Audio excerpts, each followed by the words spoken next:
Hey there, welcome back. Welcome back to this series on the Tao Te Ching. Today we're going to explore chapter 7 named Fore and Aft. Let's get into it. Heaven and earth last. They endure. They do not give birth to other heavens, to other earths. They endure. The Taoist puts self aft, and self is fore. Treats self as a thing outside, and self endures. Treats self as nothing, as a thing not personal, and person is fulfilled. Let's go into the River Master's commentary here, from John Minford here. Heaven and earth endure, in peace and calm. They give and expect no return. They do not strive to enrich themselves, nor do they use others for their own ends. They do not beget other heavens and other earths, and yet they are infinitely long-lived. Emulating heaven and earth, the Taoist puts others first and self last, is sparing towards self and generous to others. The Taoist has no personal goals, and yet the Taoist person is fulfilled of itself. Fore and aft, fore and aft, fore and aft. What is this saying? What is this saying? It's drawing a parallel to heaven and earth. So if you look at heaven and earth, heaven is essentially the universe and the sky and the stars and everything in the known world. Known universe, and then you've got Earth, right, which is before us, been here millions and millions and millions and millions and millions and millions of years.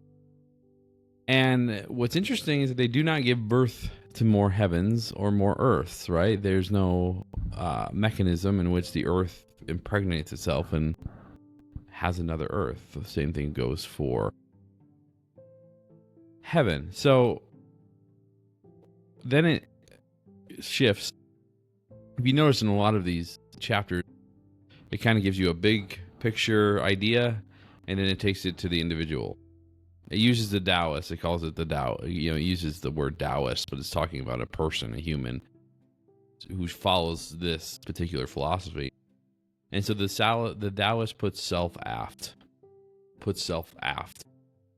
and self is fore. Treats self as a thing outside and self endures. Treats self as a thing not personal, and person is fulfilled. So this is really talking about the sense of ego. So the ego is the sense of self. It's a small sense of self, and it's the sense of self that a lot of us try to protect. And we have what is self, right? What is this idea of self? And it really is this series of beliefs and thoughts, recurring thoughts and habits and personality that is essentially the you that lives and breathes in the world, right? And so what we find is that a lot of folks tend to be protective of this version of self, because that's, in a lot of ways, the only self that they even have any familiarity with. This idea of a bigger self, or this presence that's behind self, most people aren't even aware of that. So when we talk about ego death, it feels like and seems like potentially physical death, right? Because if all you know is the self, the little self, and I'm saying, well, that's your ego and you need to let it die, you're going to say to me, well, that's me dying, so no, I'm going to stay alive, please, thank you. I do not want to die. So that's where this particular chapter can incite a little bit of resistance, right? Let's go into the River Master's interpretation here. Heaven and earth endure in peace and calm. They give and expect no return. So basically, the heaven and earth are like, hey, we're cool. Like, we're just existing. We're just being. We're in this sense of beingness, right? We're not trying to do anything. We're not accomplishing any specific goal. We're just being, right?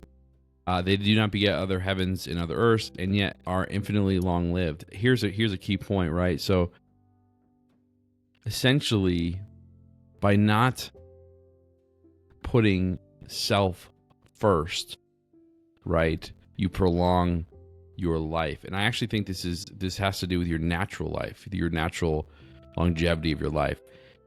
If you are constantly focused on the self, protecting the self, going through the emotional ups and downs, and just wearing yourself out, right? I think the body gets older faster.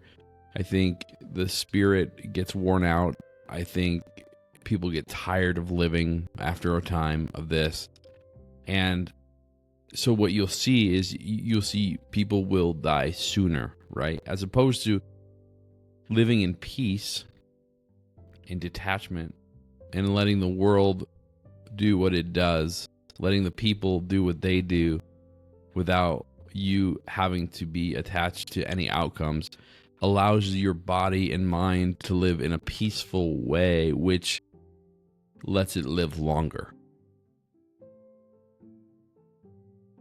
I hope that makes sense. Last part of the River Master here. Emulating heaven and earth, the Taoist puts others first and self last. Okay, so this is interesting because this is actually a tenet in Christianity, right? The main two things that Jesus talks about is love God, right, and love thy neighbor, right, and that second piece, love thy neighbor as thyself. I think that's what this is trying to say, is that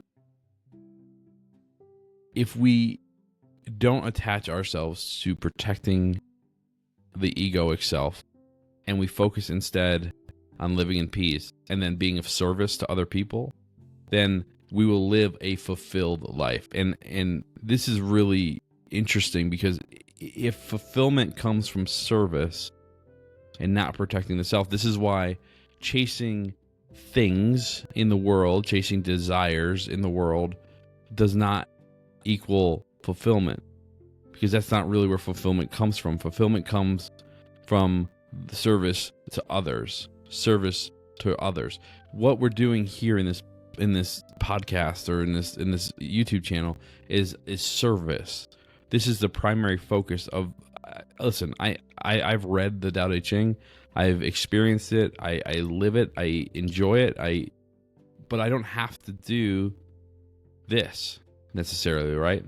And some people will be like, "Oh, you're doing it to make money. You're doing it for notoriety." It's like, no.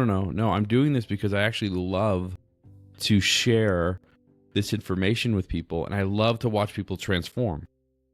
I've watched people in my career.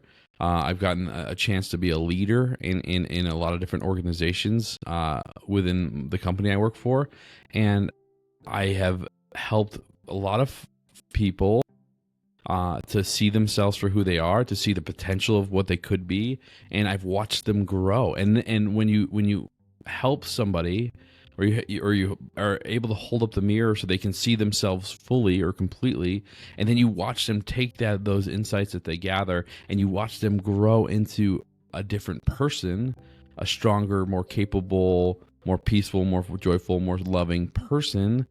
And then they go out and start to spread that seed into their lives. There's nothing more fulfilling than that. Yes, as a byproduct, does money come with service? Yes. Does getting things come with service? Yes. But if you make them, the money and the things, the priority in what you're doing, then you will not feel fulfilled by what you're doing. It will feel like a grind. It will feel hard. It won't unfold. It's back to that asserting, right? You're asserting to try to get an outcome. Detach from the outcome, be of service, be fulfilled, and naturally the things that you had desired, the things that you wanted will come to you without you forcing anything, and it will feel almost like magic. It will be a tremendous feeling of joy, of love, and then you'll get to be able to share those things that you've achieved with the people that you love most and the people that you serve. This is where we're going. Service. Let go of the egoic self. Focus on serving others and helping them to see themselves. And the best way to do that is to be the example for others to follow. If you can let go of the egoic self, live in peace and harmony, and then let others see your light shine, there's no better way that I found anyway. This one's been fun. I enjoyed this one. This is chapter 7 of the Tao Te Ching. This is fore and aft. Again, this is the Boundless Sovereign YouTube channel. I'm glad you're here. If you enjoyed it, if this resonates with you, if this series is exciting for you, if you're having a good time, please like and subscribe so you can see the future updates. Again, the Boundless Sovereign is a YouTube channel dedicated to helping others see themselves truly and clearly, and to help them to find their way so they can be a better human being in the world, and they can serve and do good things for others. That's the intent. I'm so thankful for you to be here, and we'll see you in chapter 8.